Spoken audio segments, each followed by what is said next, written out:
A good evening. This is not like my regular live. This is just something that's going to be short, probably like 15, 20 minutes, 20 minutes max. But it's time to address some folks because, it's 18 more days or 17 more days until Joe Biden and Kamala Harris are sworn in into office. But I have to address some folks because I think it's time. Wow. We can do that. So let's just do this thing right here. So, as I said just a few moments ago, Joe Biden, Kamala Harris is going to be inaugurated by within 18 days. But you have some members of the opposing party, which is the Grand Old Party, also known as the GOP, the Republican Party, is opposing the certification of Joe Biden being the president-elect and Kamala Harris being the vice president-elect. So you guys know that a big story had made national headlines, and it's the Josh Hawley thing. So let's just pull this up because people are actually losing their goddamn minds around here. Like, literally losing their goddamn mind. So I would like to read the Missouri Senator Josh Hawley, because he definitely is losing his grooves. So he tweeted, "Millions of voters concerned about the election integrity deserve to be heard. I object on January 6th on their behalf." Because January 6th is the day, which is this Wednesday coming, that the congressional houses, both the House of Representatives and the Senate, certified that Joe Biden is the the president-elect of the United States, and Kamala Harris is the vice president-elect of the United States. So this is Josh Hawley's whole entire statement. Following both the 2004 and 2016 elections, Democrats in Congress objected during the certification of electoral votes in order to raise concerns about election integrity. And they were praised by Democratic leadership and the media when they did. I don't remember the media praising them, but whatever. And I think he got the 2000 elections mixed within 2004, whatever. And they were entitled to do so. But now those of us concerned about the integrity of this election are entitled to do the same. I cannot vote to certify the Electoral College results on January 6th without raising the fact that some states, particularly Pennsylvania, failed to follow their own state election laws. How you know that? And your ass is from Missouri. Well, you're from Missouri, but you really live in Virginia. But whatever. And I cannot vote to certify without pointing out the unprecedented effort of mega corporations, including Facebook and Twitter, to interfere in this election in support of Joe Biden. I don't remember Facebook and Twitter interfering. If anything, they fact-checked Donald Trump's election fraudulent claims about the election, but not interfere. If anybody interfered, it was Russia and Iran and China. But okay. At the very least, Congress should investigate allegations of voter fraud and adopt measures to secure the integrity of our elections, but Congress has so far failed to act. For these reasons, I will follow the same practice Democrat members of Congress have in years past and object during the certification process on January 6th to raise these concerns. How would you know when this is your first federal gig?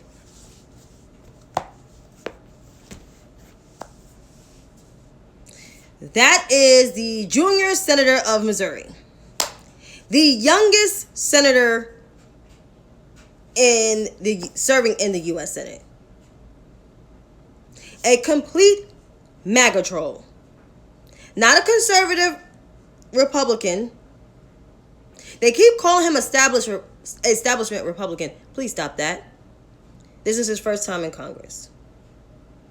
Well, in the Senate, to be exact. He's a MAGA troll. He does whatever dear leader Donald Trump says. He's trying to keep that base active, and he's really looking out for his own political future in the next 4 years. Because I have this feeling he might run as either president or be selected as somebody's vice president on the Republican side. Because he's that much of a tool. I don't even like him anyway because he is the most annoying senator in the U.S. Senate. And he's also annoying in the Judiciary Committee. So annoying. Ugh. I mean, as much as I can't stand John Cornyn and Ted Cruz, I would rather listen to their voices on the Senate Judiciary Committee than listen to Josh Hawley's out of all of them. Because he's just disgustingly partisan. Like super partisan. And you're not even that old. You're like 41. You're my sister's age. And you act like an old ass man.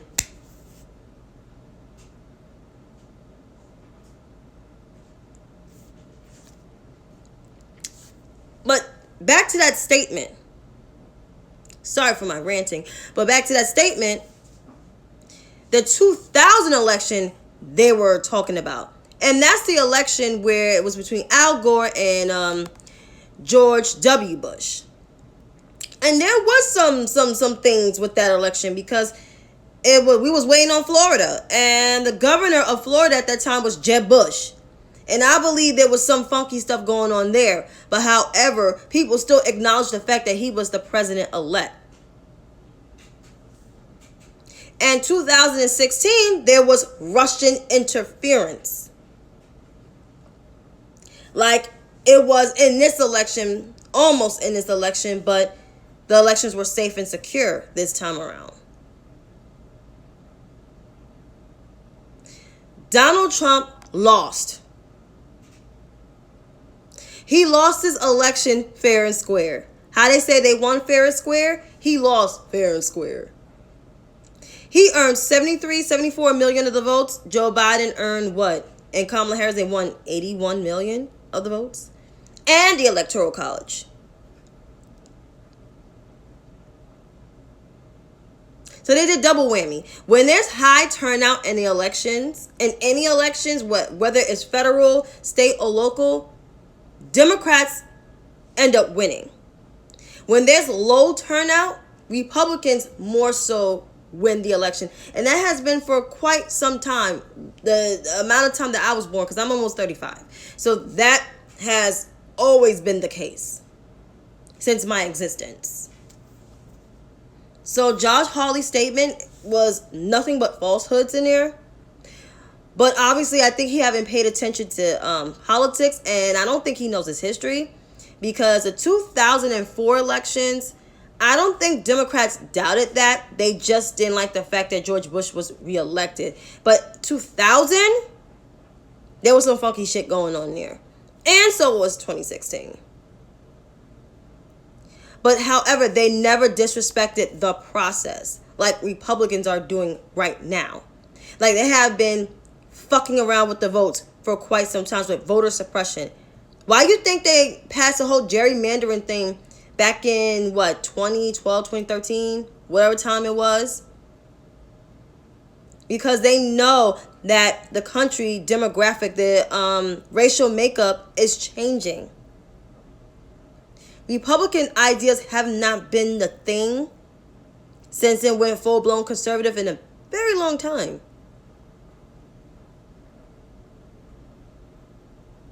So these Republicans, they need to wake up and smell the coffee. And these House Republicans opposing the certification, it's still not that many of y'all. There's a more overwhelming side of Democrats still in the House of Representatives. So that's going through. Now the GOP is all determined on Tuesday, January 6th, who goes to the Senate. And it's all eyes on Georgia. So I hope the people that live in Georgia came out and voted for John Ossoff and Reverend Raphael Warnock. Because when you vote for them, Chuck Schumer becomes the majority leader. Kamala Harris is president of the Senate. And that way, before she becomes the president of the Senate, the election is certified. When Joe Biden becomes the president-elect officially. And Kamala Harris is the vice president-elect. And once we gaining 2 more senators, and then we gain these 2, then we have control. Just saying. So that's a GOP in a nutshell. Jimmy Dore. Jimmy. So I have addressed this forced to vote nonsense, which these disgruntled progressives who probably did not vote in a general election for Joe Biden, which I can care less about them because there's only 10% of them that actually think this way. Pretty much is forcing the elected officials who define themselves as progressives to not vote for Nancy Pelosi as the House Speaker and to force Medicare for All to be on the floor. But you need a House Speaker to do that, but y'all don't want her to vote for Nancy Pelosi. So who you want them to vote for? And this is all Jimmy Dore speaking this dumb shit. But I'm going to find a couple of his tweets because I think he's a crazy, deranged, rich socialist who has nothing better to do with his life than just be a goddamn prick.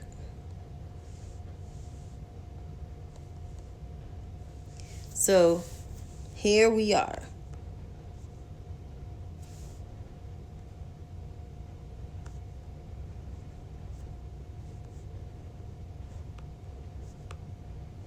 I'm going to read some of his tweets because I feel like it's annoying. So this is what he tweeted 10 hours ago. We put pressure on politicians. That what is important to keep raising your voice, Brother Dore. That's what I guess Cornell was said to him. You gotta shout and shout. If you gotta crack those beautiful jokes that you do, then crack those jokes. Yeah, okay. I don't think he's funny. And then he goes full blown and said AOC falsely accuses forced to vote activists of violence. I don't know. I can care less. And then he's also talking crap about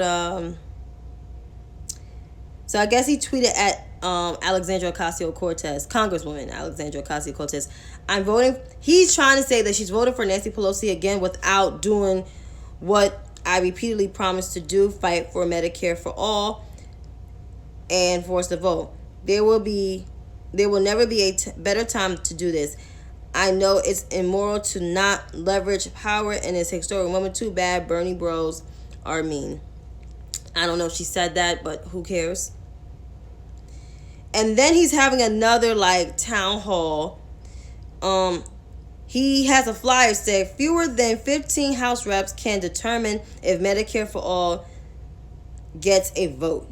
He puts Alexandria Ocasio-Cortez, Ayanna Pressley, Barbara Lee, Chu Garcia, Cori Bush, Ilhan Omar, Jamal Bowen, Jamie Raskin, Katie Porter, Marie Newman, Mark Pakhan, Congresswoman Jayapal, Rashida Tlaib, Raul Gava, and I think Rokana. But my thing is why you want them to put the thing on the floor? You want them to demand to Nancy Pelosi, but then y'all don't want them to vote for Nancy Pelosi. I'm confused. There's a huge disconnect. If you want something on the floor, you gotta talk to the House leadership. Nancy Pelosi, Stony Hoyer, who is the House Majority Leader, House Majority Whip, James Clyburn, Democratic head of the Democratic Caucus, Hakeem Jeffries.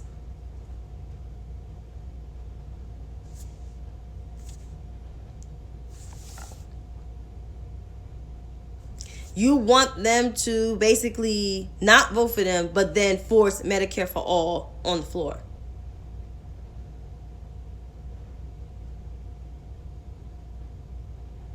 Help me to make sense of that.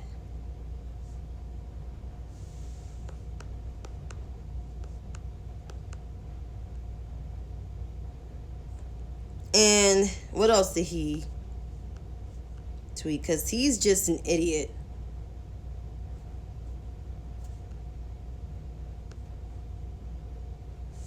He said, amazing. We know Medicare for all won't be a reality under Trump, but a House floor vote is the best. Which side are you on? And then he says political opportunity in 2019 and sets the stage to make Medicare for all a decisive issue of 2020.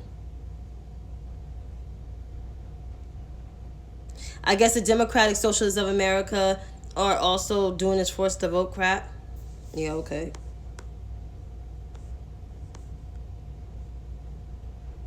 But then I saw a quote. I saw this quote and it was interesting. And that's why I'm doing this live tonight. This person, Keno S. Neal, however he pronounced his first name, says Jimmy Dore has Malcolm X level energy.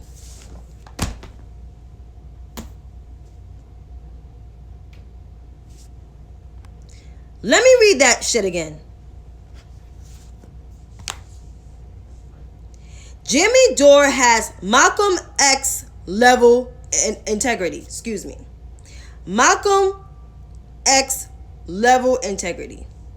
That's what this dude said about Jimmy Dore.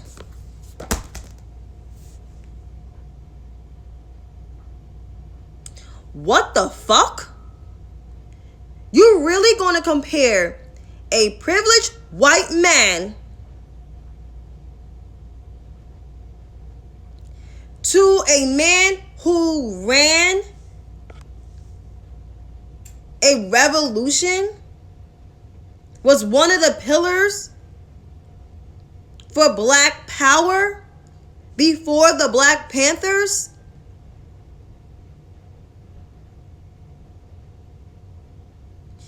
Yes, I said the same thing. Like, what?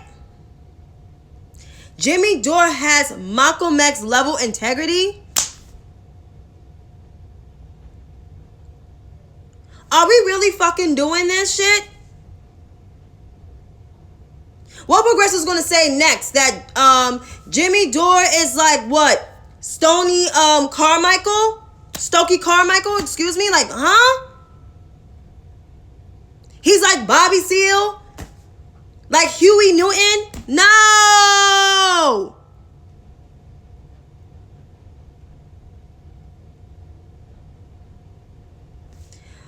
Like Malcolm X integrity? Like what kind of motherfucking bullshit y'all on?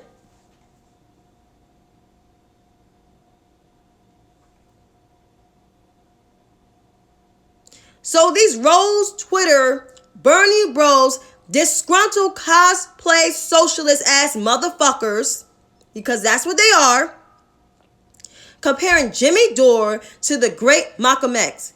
I swear to God, if Malcolm X kids are alive, one of his kids are alive, I will like slap the shit out of all of them. I will blast all these cosplay socialists with blue checks saying, don't compare this motherfucker who is a white privileged man to my dad.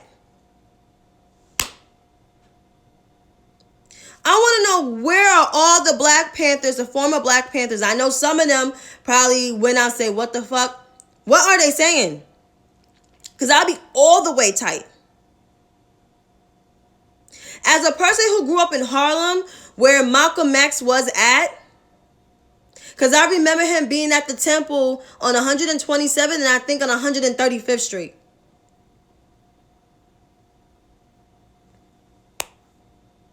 Where he led a movement. Where he was revolutionary. And honestly, if Malcolm X was alive today, he would not associate with these white leftists. I swear to God, like, you comparing white people to Malcolm X. Jesus Christ. Malcolm X?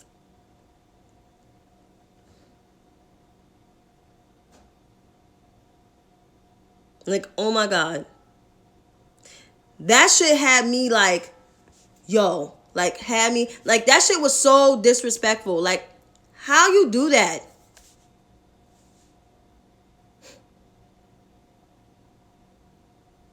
Yes, Malcolm X cannot be compared to nobody. Like, none. Like, my father, who grew up in Harlem as well, saw Malcolm X in front of what, it was on 123rd Street. Well, y'all called it Malcolm X Boulevard because he also spoke on Lenox all the time. On Lenox Avenue, in front of the Seventh-day Adventist Church. And he was with my grandmother. And he was watching Malcolm X speak. And because he was Muslim, my grandmother was like scared, like, pull my father aside. I don't want you. And the way she say Muslims, she say Muslims. And I'm like, it's Muslims. But I guess because the way Malcolm X was back then, a lot of older Black people were scared, like that silent generation, like my grandparents came from. But my father was always intrigued of what Malcolm X was saying, because Malcolm X did say some truths. But I guess what got him to go to Mecca was when he said something about John F. Kennedy. And he was like, no, take your ass to Mecca. And they were like white Muslims and everything. But these cosplay socialists on Twitter, these Twitter activists, that's what I call them, y'all really doing this shit? Like, don't do that. Especially when people have read about Malcolm X, read books about, studied. Like, no. I'm sorry to go off, but like, that shit made me so mad. Got me dumb tight. That I even read the fucking tweet wrong, because that's how tight I am. But with this forced to vote shit, if I was the congressional folks that's newly elected or that's incumbents, I would not listen to nobody like a Jimmy Dore or Brianna Gray or Katie Halper. I would not listen to none of them. Because why? They did not help me get to Congress.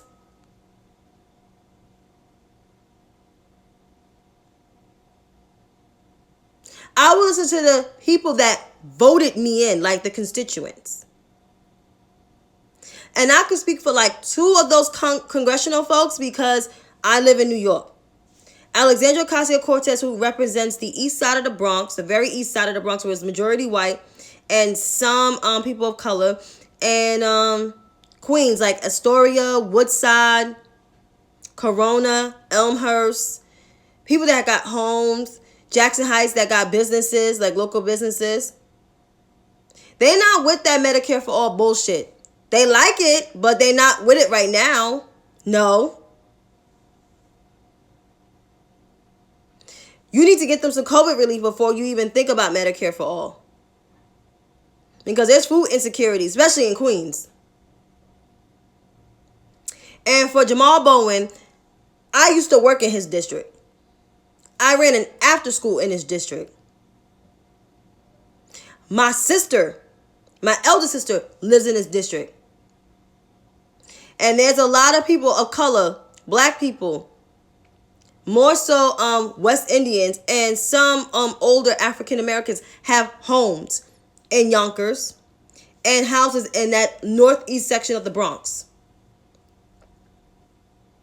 And there's also a growing demographic of Dominicans. They're not going for that bullshit neither. Just because you ran on it, they want some goddamn COVID relief. Because there's a lot of small businesses where Jamal Bowen is. And they don't want no white man coming to their neighborhood to scream at them. None of these young progressive activists screaming at them. Nope, they don't want that shit. They want to know, what are you going to do specifically for that community? And that's towards Jamal Bowen, because I know that neighborhood. Needs more after schools there. They need more PPP protection, like money to keep those small businesses up there, because there's a lot of local restaurants, there's a lot of local stores up there, a lot of local supermarkets as well. They want some goddamn relief. You represent that Gun Hill Road area. And Yonkers. If I were you, I would listen to my goddamn constituents, sir. I don't listen to no goddamn Jimmy Dore. Because as much as I don't like this person, Cenk Uygur even said he's delusional. And if that motherfucker said you're delusional, then you're motherfucking crazy. So my advice, listen to your constituents. Try to get them some relief. Some more stimulus checks. Handle the racial reckoning, which that's going to be an ongoing thing. And then we could work on infrastructure and then cancellation of student loan debt. And the climate. Sounds like a plan? Yes, it does. But I would like for them to also stop fighting on Twitter as well. That would be a lot helpful. But I would like to thank everyone for tuning into my rant. I said I was not going to go over so long, but you all have a great weekend. And I will see you on my Periscope on Monday. If you're not subscribed to my YouTube channel, please, is my first and last name. And also follow me on Twitter and Instagram at I am Shantizi. Thank you very much.